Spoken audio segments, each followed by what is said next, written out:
which is really remarkable here, and this is the most important thing to understand, is that not just individual technologies move on this exponential curve, like, for example, computing with Moore's law, but what happens is that they stack on top of each other.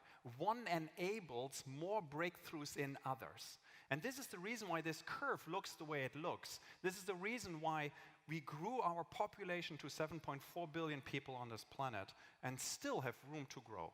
It's also the reason why Ray Kurzweil makes this interesting statement where he says the change we're seeing in the next 100 years equals the change we've seen in the last 20,000 years. Let that sink in for a second. Like, and this is not just figuratively, this is literally speaking. The change we're seeing in the next 100 years will be bigger, equal or bigger than the change we saw in the last 20,000 years. There's this idea of what we call the Gutenberg moment, right? Gutenberg invents the Gutenberg press, and we change the way we think about information. Ford invents the Model T, and we change the way we think about transportation. Thomas Edison invents the light bulb, and suddenly darkness turns into light. These moments happen, but they happen far between. They take decades, sometimes centuries to happen.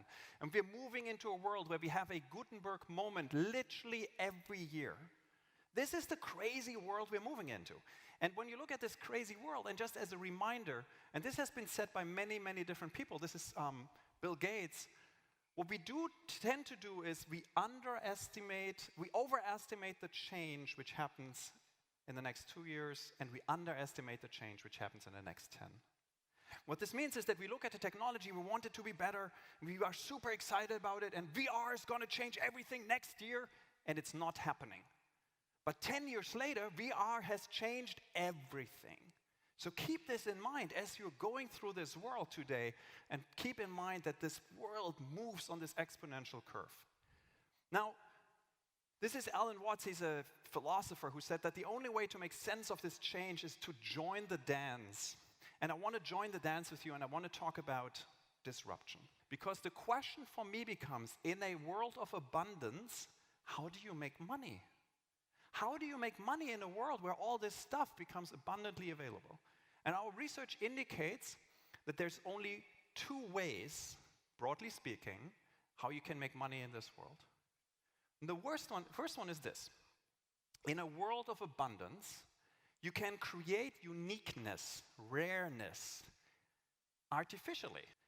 There is absolutely no reason that a Louis Vuitton handbag should be $4,000.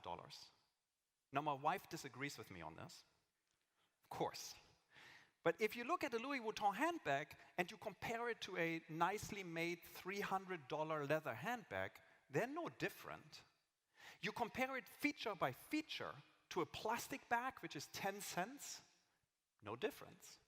But of course you pay $4,000 for it because brands matter. I pay for brands because I want to be part of the Louis Vuitton club, of course. The second one is, if you're in a world of abundance, embrace abundance and become the platform. When you think about platforms, there's 3 important pieces around platforms. The first one is this.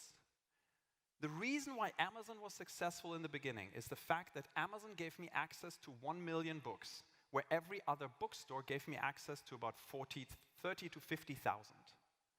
So what they do is they provide me access.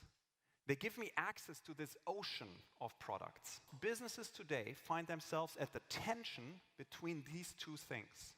They're in the middle. And I believe the businesses of the future need to choose. And by the way, you can also do both. Some businesses can do both. Amazon embraces abundance and at the same time creates uniqueness. Like, your Amazon looks different than my Amazon. Your Amazon playlist is different than mine. But this is the future of businesses.